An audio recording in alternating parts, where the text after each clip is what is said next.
புதுச்சேரியில் சிறுமி பாலியல் வன்கொடுமை செய்யப்பட்டு கொலை செய்யப்பட்ட வழக்கில் குற்றவாளிக்கு தூக்கு தண்டனை விதித்து போக்சோ நீதிமன்றம் உத்தரவிட்டுள்ளது.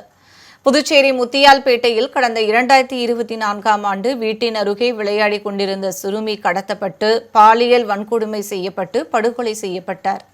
இந்த வழக்கில் புதுச்சேரியைச் சேர்ந்த கருணாஸ் மற்றும் விவேகானந்தன் ஆகிய இருவரை போலீசார் கைது செய்து சிறையில் அடைத்தனர்.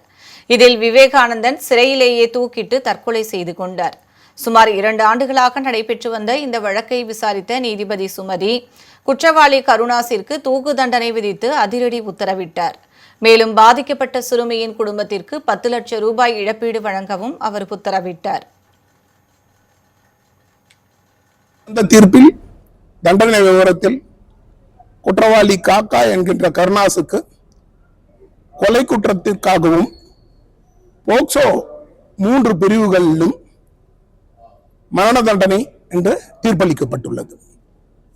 இந்த வழக்கில் ஏற்கனவே நான் சொன்னபடி 54 அரசு தரப்பு சாட்சியங்களை விசாரித்துள்ளோம்.